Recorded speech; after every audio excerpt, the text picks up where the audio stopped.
secret bu yéeme yéeme gi nii muy tur bi di arrahman nga xam ne mën na lu bari waaye tey damay ñëw si wàllu nopp si wàllu tasxiir si wàllu diggante da nga nekk ak sa jëkkër wala sa jabar da nga nekk si sëy bëgg mu neex ak ki ngay sëyal moo xam góor la moo koy def wala jigéen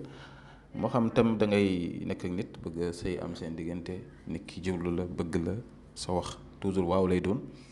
moo xam sax mun na nekk sa xarit wala mu nekk sa employé ki nga xam ne moo lay liggéeyloo wala kii lay liggéeyal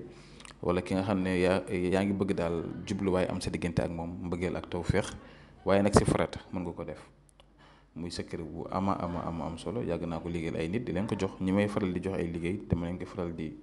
tegtal di leen di jox ay mbir yoo xam ne bu ñu ko defee wax leen zikr bi ñu war a def rek dañuy gis ne si diir bu gàtt dañuy am tawféex incha allah pour ñi nga xam ne nag bëgg nañoo seetlu seen mbir moo xam sa mbiru bopp nga seetlu wala wàllu diggante wala wàllu biddiw ba xam sa biddiw ak sa rawxaan ànd na ak ki ngay bëgganteel moo xam yéen a ngi si néegu sëy moo xam sëyu leen nga bëgg xam ndax seen mbir méngoon ndax ànd na boobaa su ko defee mën neen la ko xoolal wala nga gis ne problème mi ngi am sa diggante ak nit nga bëgg xam lan moo waral problème yooyu itam mën neen la ko xoolal mën ngeen yónnee message si numéro boobu 76 605 63 19 bu ngeen jotul nag ngeen bàyyi ñu message si whatsapp bi incha allah kon mbir mi yomb na secret bu yomb la boo xam ne ku nekk mën na ko def ndax jamono ji nit ñi dañoo ne si ay difficulté toujours problème yi du jeex waaye yàlla rek moo ko mën a teggi yàlla moo ko mën a saafara ñu ngi ñaan si yàlla si kàttanam yal na yàlla saafara ko si barke Seydina Muhammad sallallahu alayhi wa sallam kon mbir mi ngi doon la ngay bind mooy arrahman soo bindee arrahman mi mu rahman bi da nga koy yaatal su ko defee yow foofu turu ki nga bëgg ak santam ak turu yaam ak sant yaam rek nga fay bind yow sa tur dafa bokk boo xamul turu yaam ak sant yaam bi dafa turam ak santam rek soo paree nga tëj mim bi soo tëjee mim bi nag kayit bu ndaw lay doon nga lem ko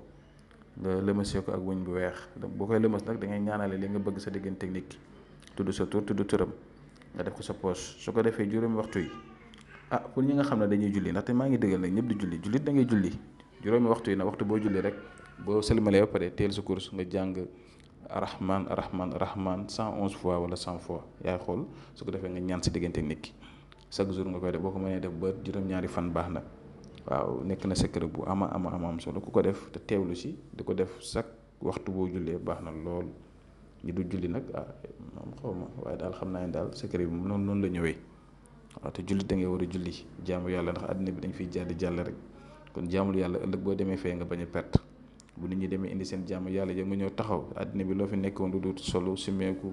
dem ñëw lekk naan loolu maa ngi leen koy bàyyi xel ngeen di jaamu yàlla bu baax waxtu julli yi ngeen koy fonk